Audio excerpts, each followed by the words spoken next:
Hello, everyone. Today we will talk about civic engagement in American society.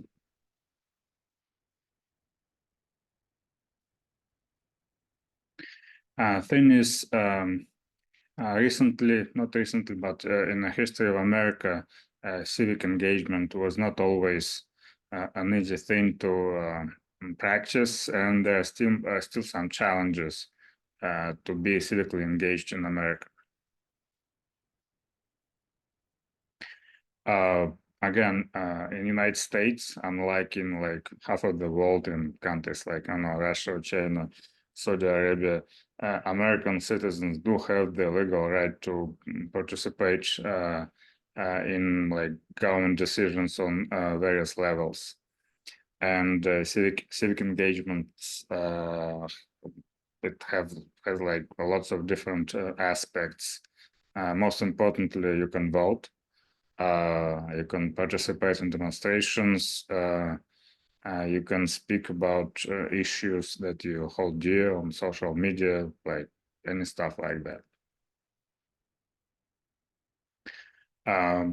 Government is a system by which people in this country organize itself. And again, in this country, unlike in some other countries, you do have an influence on how government is practicing its workings. And politics is the process of controlling the government. Again, in this country, you guys have elections, and in many other countries, they have like fake elections. Those elections don't matter. Usually, economic systems and political systems kind of connected. Uh, Democracies, they have a capitalist society.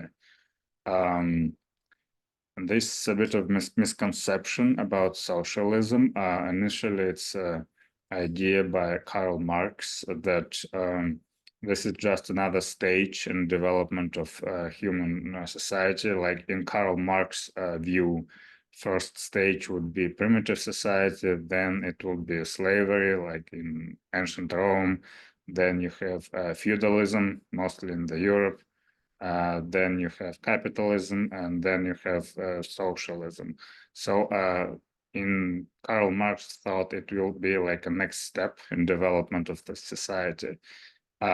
In some countries like Soviet Union and some other places, even now like in North Korea and Cuba, they claim they have socialism or they had socialism like in Soviet Union.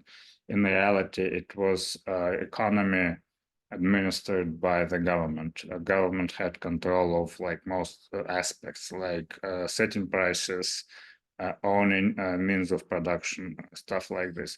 Even currently in North Korea and in Cuba, they have kind of mixed economy. Yes, government does control most means of production, but they do have markets for, let's say, food, stuff like this.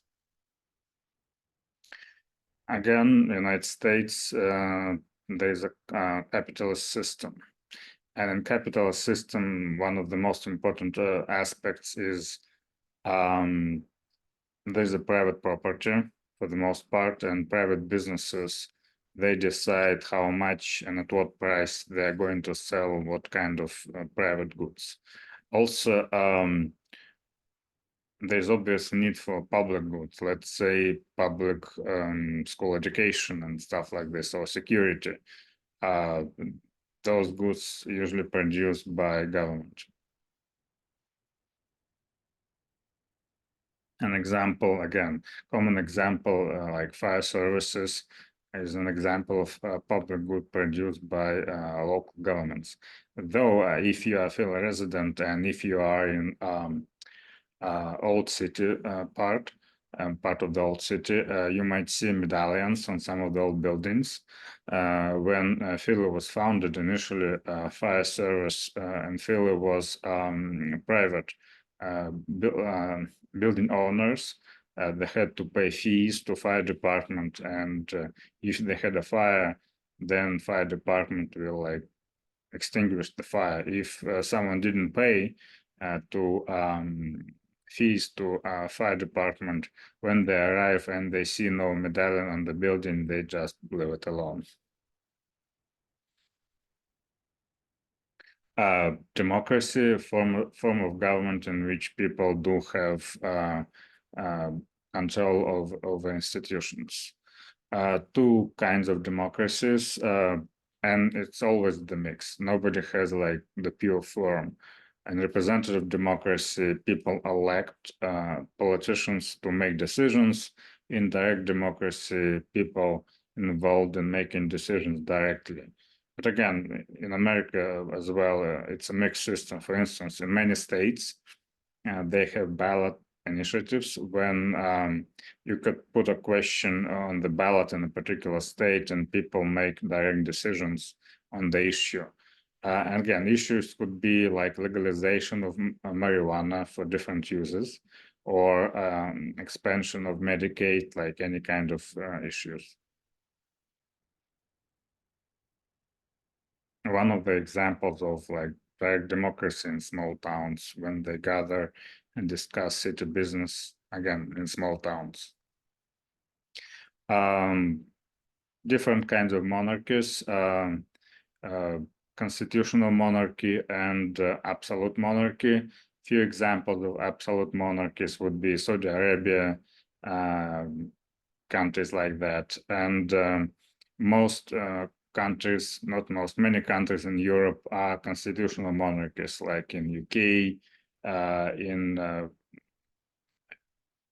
in some Scandinavian countries, they have monarchy, which is kind of symbolic. Monarchs do not make decisions. Another type of government would be totalitarian. Examples would be Soviet Union under Joseph Stalin, obviously Nazi Germany. Some people even say that Putin's Russia is kind of moving to the totalitarian direction because in Russia, like after the 2022, after the large-scale invasion started, Russian government tried to control every aspect of life over there, like even personal life, through, let's say, discrimination of LGBTQ people. Two views about like how systems are operating. Elitism says that elites make like all important decisions and people don't have much influence.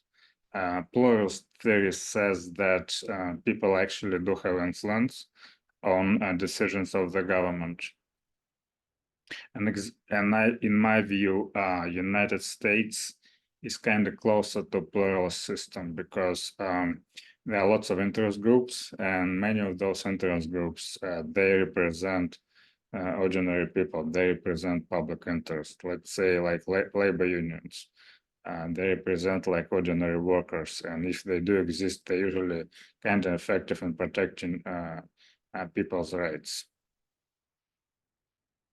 Thing about American system is that at least most recent presidents, with the exception of Biden, they went to really expensive private universities.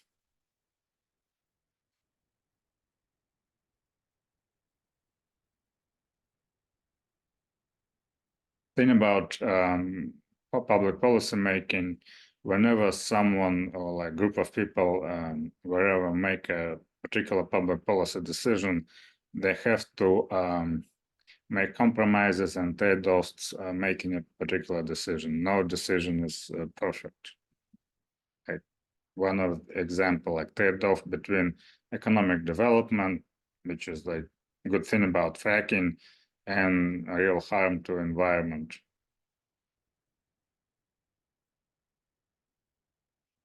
Over the years, there have been changes in the way people are involved in like civic matters.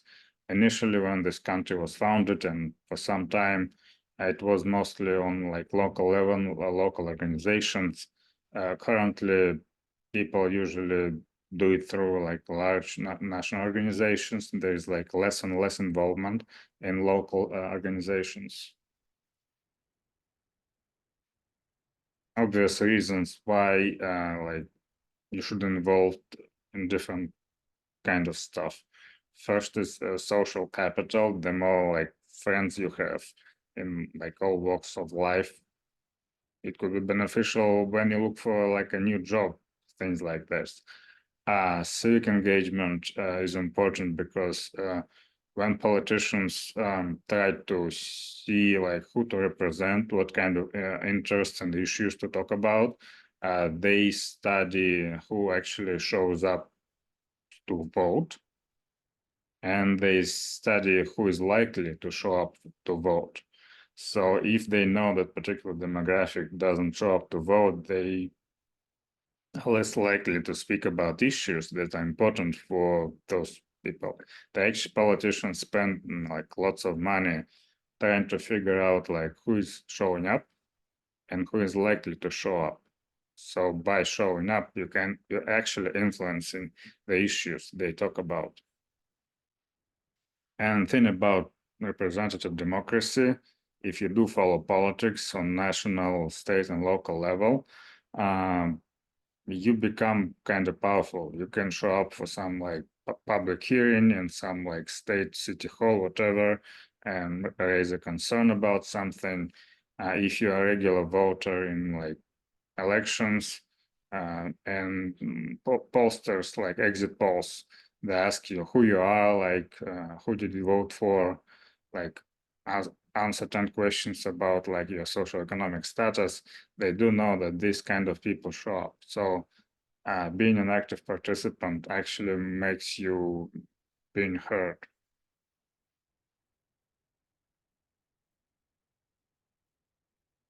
Again, staying informed is important. If you don't follow politics, or if you follow it only through social media, which is a bad thing to do, you won't get powerful.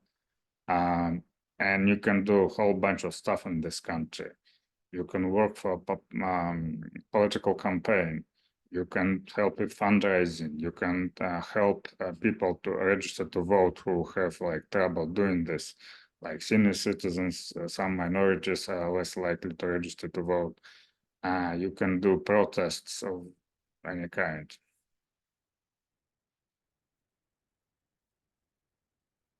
Usually, during presidential elections, more Americans tend to get involved in politics. And this is like hard, sad truth about American politics. Younger people are less likely to vote than older people. One of the examples would be most people who showed up to vote in Iowa caucus in 2024, they have been older than 45, and they voted for Trump.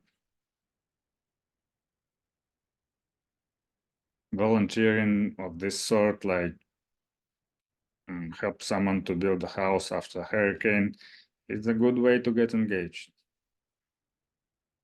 Another would be, some of you don't remember it, but if you Google Occupy Wall Street movement, you might see how people volunteer to help people to express their opinion about American capitalism.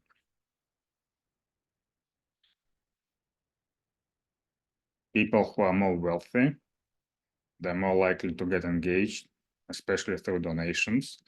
And people who have high levels of education, they're also more likely to get engaged because those people, they do know politicians study who is likely to show up or who is usually showing up in their district, in their state, etc. And this is like a breakdown how people view themselves on partisan specter and on the ideological specter in 2018. Thank you very much.